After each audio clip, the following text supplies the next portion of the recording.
Minister, good morning to you. I want to start with the farm workers. We know they are among the most vulnerable and exploited. How will government ensure that they are protected from contracting this virus? Thank you very much, Xoli, and to your listeners.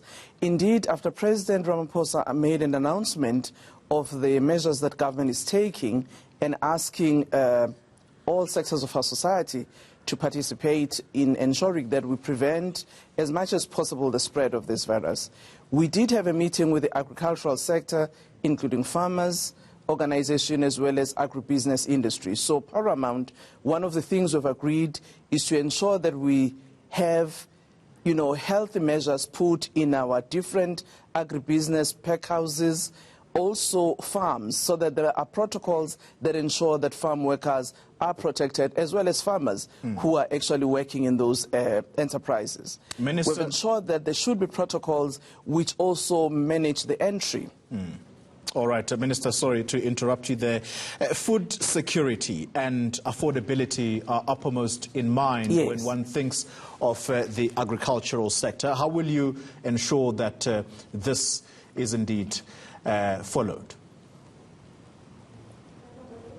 First and foremost is to actually ask our citizens not to actually stockpile the food as we've seen in the past few days, because that impacts what the industry can do, particularly in the retail sector.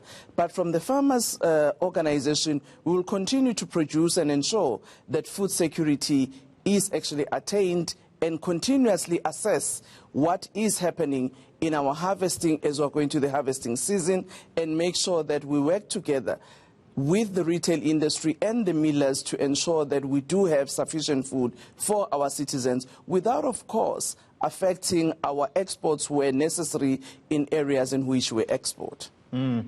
Minister, the travel bans, as you will know, they come into effect today. They are in force as we speak. That immediately means a disruption in transportation of food, and it obviously has an immediate cost implication, which again brings up the issue of inflated food prices. How are you going to ensure as government that you stem this?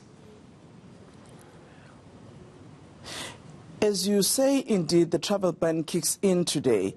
The way we will manage the protocols for export by increasing our biosecurity will ensure that indeed those who are involved in the export industry exercise the highest hygiene possible.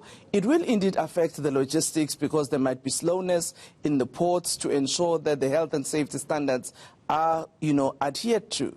But so far, there hasn't been a ban in export and import. It affects largely the movement of people. Talking about the export and import market, Minister, which food items are mostly affected?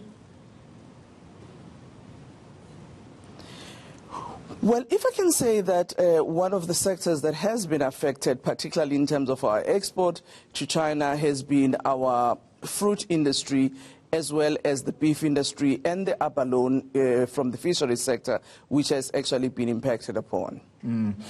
Minister, going forward, how concerned are you about the current state of national disaster and whether or not it will be lifted anytime soon, the kind of financial implications involved here?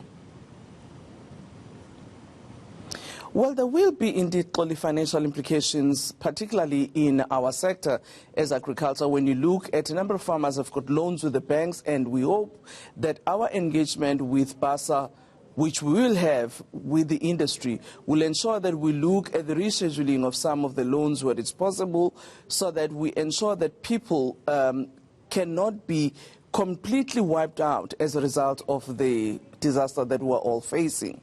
But I must say that from an agricultural point of view, we've set up an intervention committee that will be meeting weekly, which includes industry as well as agriculture, so that we monitor on a weekly basis the movements that are happening in the sector and how we actually manage this national disaster, that it's actually affecting not only us, but because this is an international pandemic, how it's actually affecting also our trading patterns with those with whom we trade globally.